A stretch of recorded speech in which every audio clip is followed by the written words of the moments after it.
think it is. It's an SWBM! Get out of here, now! We sure do! Where's it coming from? How far is it? It's no use! We're too late!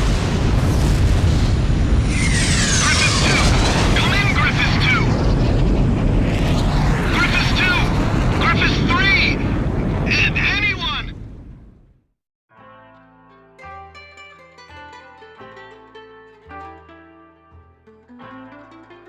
Let this be a symbol of the fury borne by our countrymen towards Aurelia. Such was the impassioned speech of Leisath's commander Diego Gaspar Navarro, as images of the Aurelian squadron's destruction over Cape Aubrey played in the background. A day later, his gravelly voice continued to echo through my hungover brain. October. 1 year after the cessation of the Democratic Republic of Leisath's civil war. After the Civil War, Leisath began to set their sights on their peaceful neighbor, the Federal Republic of Aurelia, claiming retribution for years of exploitation. The invasion suddenly began. With the ever-present threat of the cloaked airborne fortress Gleipnir looming overhead, there was little time to react to the few concerns raised about the validity of the war. Such was the speed at which all of Aurelia fell under Leisath's control. Well, not everything has fallen into their hands, but it's only a matter of time. Looking out over the capital, Gaius Tower is both home to Leisath's Central Command and the very symbol of its power. It was originally intended to be a symbol of Aurelia's peace. How ironic. As I looked up at the sun traveling the same old path across the sky, the rays burned my tired eyes. Damn it. Just wish I could finish covering this completely one-sided war and head back home. I'll never get used to being in the Southern Hemisphere with its backwards seasons.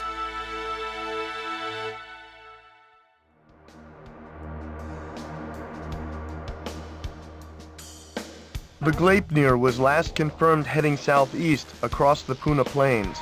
However, we lost all trace of it shortly after. Unfortunately, Aurelia's information network can provide no further details at this time. We'll just have to take what we can get.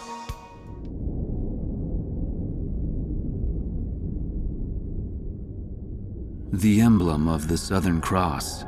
It was on that very day that the aircraft bearing the mark of the Southern Hemisphere brought about the defeat of Leisath forces. But the story barely made the news, and the army showed no apparent reaction. Almost nightly, Leisath's commanding officer, Diego Gaspar Navarro, plays host to grand banquets within Gaius Tower. This evening, he is once again proudly trumpeting the glory of his airborne fortress. I've heard the speech so many times, it feels like I wrote it. Which, in a way, is a good thing, because it lets me concentrate on enjoying the food instead. As I gazed out the window at the night sky, I felt as if even the phases of the moon were somehow at odds with those of the Northern Hemisphere. The words of a fellow reporter, who fancied himself a connoisseur of fine wine, really got me thinking about the price of the glass of wine in my hand. One glass of it is roughly equivalent to several years of a Leisathian citizen's salary. Haven't the long years of civil war left Leisath an impoverished and war-torn nation? Whatever the case, much is unclear about the flow of money in Leisath. Ever since I arrived here, I've only covered stories the military had approved. However, this particular mystery just might be worth investigating on my own. The idea was nothing more than the product of an idle mind. At least at the time.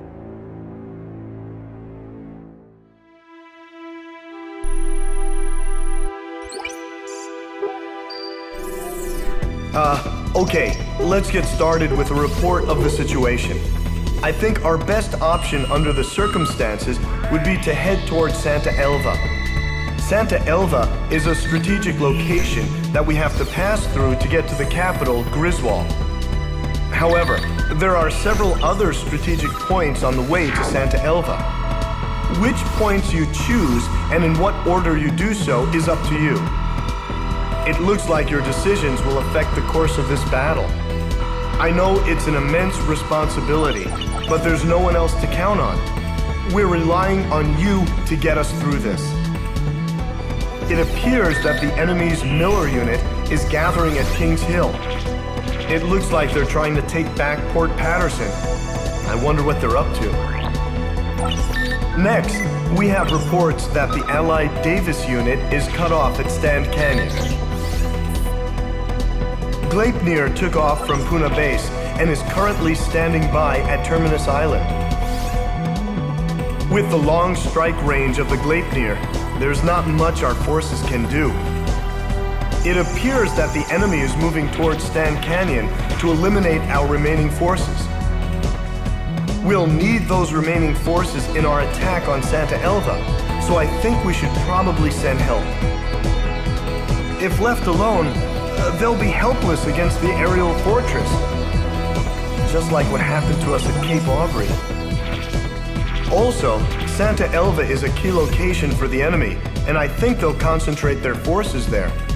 We'll have major problems if they send in their aerial fortress. I'll give you more details once you decide on a route.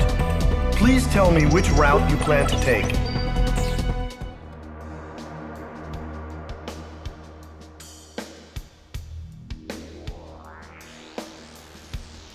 The Gleipnir has moved from Terminus Island to Santa Elva. They are making preparations to defend the city as we speak. With the loss of Stand Canyon, defending Santa Elva probably took priority over using the SWBM to support their troops. This is the Naiad. We have secured the target and are commencing extraction. Good job! All right, now just get out of there! This is the Naiad. Hull breached. We've struck a mine. Naiad, are you all right? What's the damage report? The diving control system and rudder are out. Controls are barely responding. We're surfacing.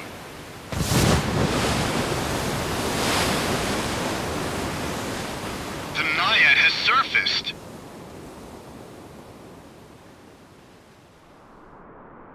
This is reconnaissance. Something's wrong. The enemy is nowhere to be found. No sign of the Gleipnir. Nothing? That's impossible. Damn, Lyseth. What are they up to? What's that sound? Look! It's the Gleipnir! Don't just stand there. Attack! Target the Gleipnir! Commence cannon fire! Hit it with everything we've got! The SWBM can't reach us here, but watch out for conventional ordnance. Look! The disc on the bottom is starting to glow! What's he doing? The vehicles below the Gleipnir were just vaporized. What on earth is that? That's the Gleipnir! All SWBM launching ports have been destroyed! Damn it! Smoke's pouring into the bridge! Engine 6 is on fire! Power is falling! We can't maintain altitude!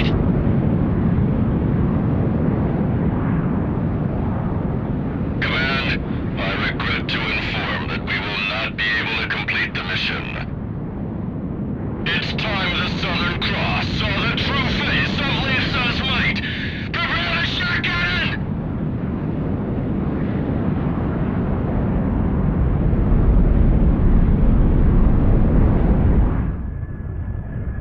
The Gleipnir has changed course and is moving away from the capital! The controls won't respond. Come on, just a little more. If we can hold together long enough. Please crash into the river. There are too many civilians here in Santa Elva. I will deliver one final blow to the enemy as commander of the Gleipnir. Am I to be denied even that? We did it. The Gleipnir's falling. The Gleipnir is crashing!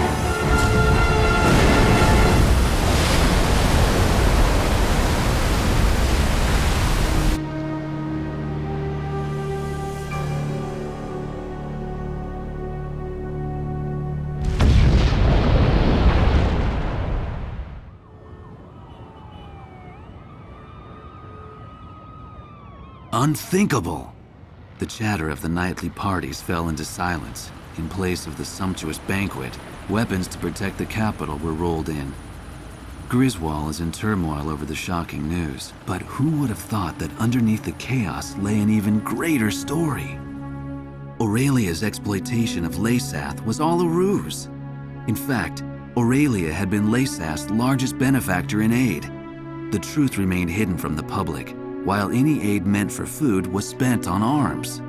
Why did this happen? Why was a lavish party held to boast the performance of their newest weapon? The trail of money surrounding Diego Navarro would lead me to the answer. Diego Navarro is not only Leysath's commanding officer, but also controls their arms industry. He has used continued conflict as a means to amass an enormous fortune. This war was conceived as a replacement for the Civil War to further increase arms sales. I can't help but wonder how much of this truth the soldiers risking their lives for Leysath really know. The classified documents contained much more than just information on the airborne fortress. The transfer of financial revenue and commodities were also recorded in great detail. What does all of this have to do with Leysath's commanding officer Diego Navarro? Even after all that's happened, why does he still seem so naturally at ease? I've unwittingly found myself fearing for the safety of the Southern Cross.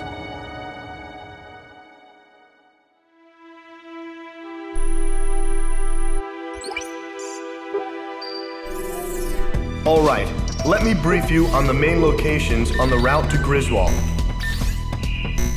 Sir, please choose a route. First, remnant enemy soldiers are regrouping at the Kalana Steps and are planning an attack on Santa Elva. They currently aren't a threat, but we're curious as to what they're planning. I guess we're not much different from them in size or strength. The enemy Special Forces Skilla unit has set up camp at Sachana Air Base. They're not a squad you want to take on directly, but they're currently busy preparing to send reinforcements to the Kalana Steppes. This might be the perfect time to catch them off guard. It appears that Leysath forces are shipping supplies to a large-scale manufacturing plant in Montebriz. It seems that they're manufacturing something, but there is a large radar facility close by on Mount Nevera. The Nevera jammer is located there, and we're unable to monitor their movements. The jamming extends as far as Griswold, so we need to do something about it. Although we really need to find out what's going on at Montebriz as well. Our capital is not far ahead. However, Griswold is heavily fortified and protected by the Mezim cannon. Fierce resistance is expected, but we must pull together and take back Griswold.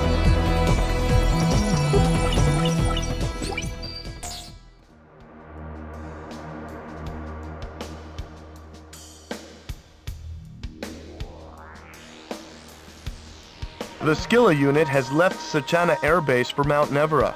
Unfortunately, radar interference has prevented us from pinpointing their exact location, but we believe they have abandoned the Kalana Steppes to protect the Nevera jammer.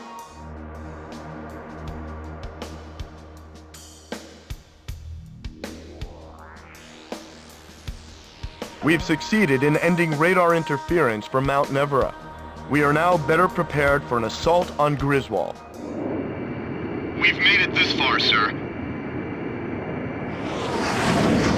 I can make them out now, the Admis ring and the Gaius Tower. Makes me sick. Look at them, acting like they own the place. Act 2, get back in formation. We finally made it to the capital. Let's blast those Leysath bastards out. Wait, I'm getting readings from the Mezon cannon. Now it's just been shut down. Even without the MBSRs, the Mezon cannon is extremely powerful. Stay sharp up there.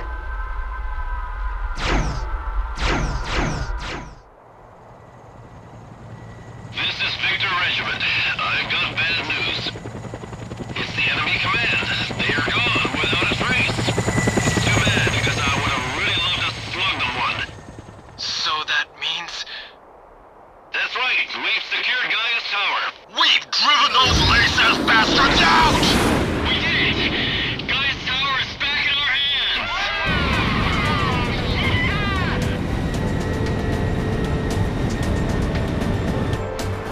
Griffiths 1, sir. Did you hear that, sir? We did it. We freed Griswold. All right!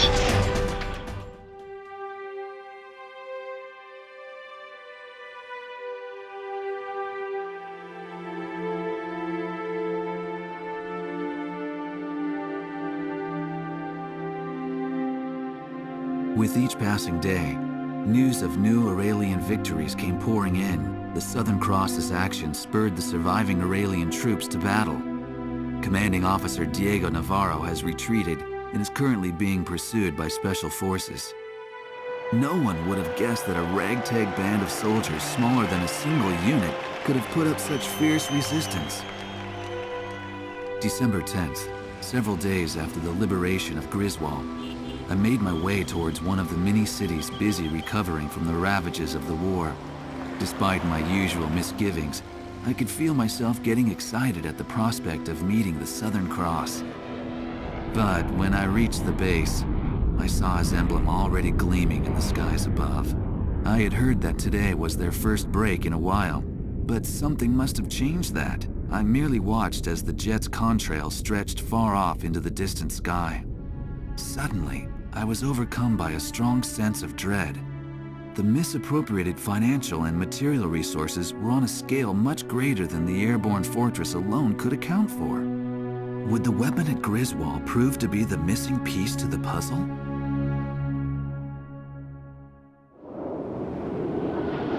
This is Otis 1. Navarro is escaping towards Sentry Island. Hey, where he's headed, there's some kind of strange complex. It looks like we've hit the jackpot. Letting Navarro run was a good idea after all. Otis 1 to base command. I've spotted a suspicious structure on Sentry Island. It appears to be some type of military complex. Commencing recon. Wait a minute. Did you just see something on radar? Otis 2, negative. I can't see anything. Huh. I must be seeing things. What? Missile alert! Where did it come from?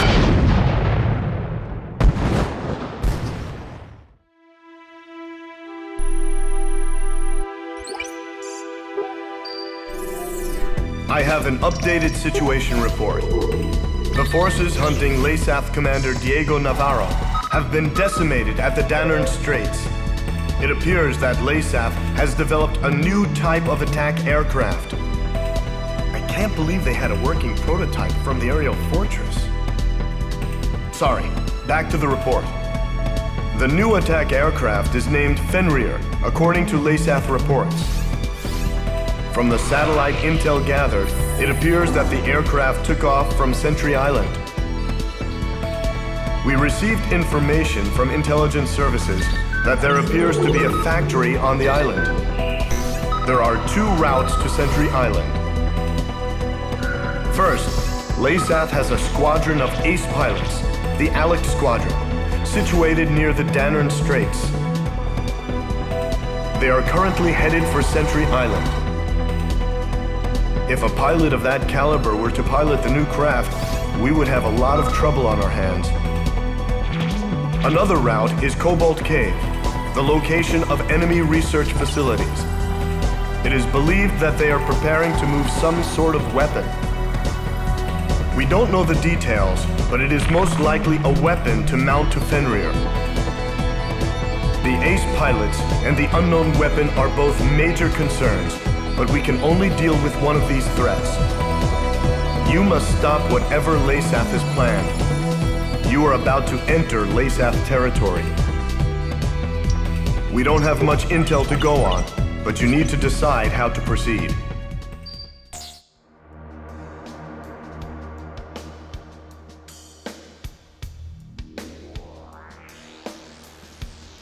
The enemy transportation corps has moved from Cobalt Cave to Archelon Fortress. Our sources have confirmed our suspicions that the cargo was indeed an HPM. It'll most likely be used to defend Archelon Fortress. As I wrote down the words that would reveal the truth to the world, I couldn't help but feel uneasy. It said that the only true winners in any war are those who achieve what they intended. Diego Navarro had left Aurelia's capital in defeat, yet his goal of increasing arms exports had been achieved. It seemed as though he may be the true victor in this war. After returning to his homeland, it appears that he now plans to unveil the ultimate weapon before his countrymen. Satellite images of the Archelon fortress will provide the backdrop for his speech to the world. Such audacity must come from his confidence in this ultimate weapon, Fenrir. There's no such thing as a foolproof plan, I whispered to myself as I watched the sun slowly wheel across the sky overhead. Even the country's hero, still in the heat of battle, hadn't returned home for the celebration of victory. The Southern Cross will ensure Navarro's plan ends in failure. Ain't that right? To all aircraft, this is likely to be our final sortie. Our mission will be to wipe Fenrir and its production facility, Archelon Fortress, off the map. That's right. The war ends here. This is Aquila 1. Roger that. I won't be able to rest until we take out Navarro. What's that light? Watch out! Fenrir's equipped with a special weapon. Damn it! The light keeps following me. What the hell is this? Aquila 1 suddenly burst into flames. Crap! Scatter now! There it is! Fenrir! The destruction of Fenrir is the only thing that's going to end this war. All right, bring it on!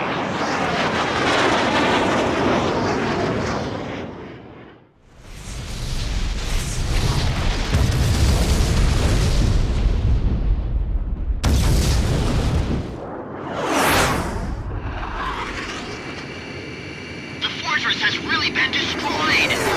He was able to fly his way through those shockwaves. Incredible!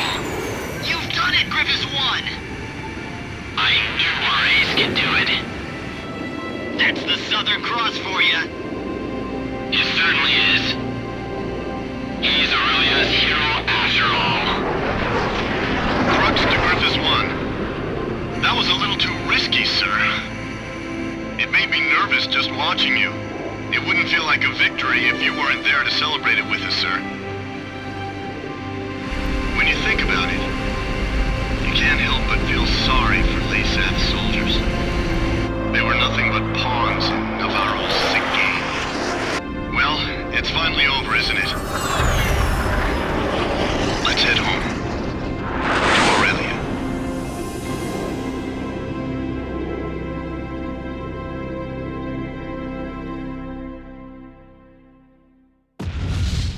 Archelon and Diego Navarro's beloved weapon Fenrir were ripped by explosions and engulfed in flames. While these images flashed on the screen, the eyes of the press watched as the enraged citizens of Leysath stormed in on commanding officer Diego Navarro.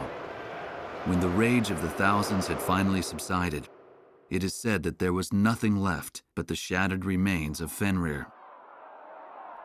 It's ironic that the stage for the unveiling of his greatest triumph would be his ultimate undoing. When it was all over, I tried to get an interview with the Southern Cross, only to find that he had already returned to Cape Aubrey. He said he's never really liked hot weather. Eugene Solano, the young radio operator, answered sheepishly. Peace had returned to Griswold, and it was now covered in the colors of the Christmas season. I went ahead and bought myself a figure of Santa, the kind that I could only find here. Albert, I thought you couldn't stand the Southern Hemisphere. A fellow reporter said to me as he saw the Santa figure, a memento of this Southern Hemisphere of backward seasons. I like the design, I said as I embarrassingly showed it to him. It bore the emblem of the Southern Cross.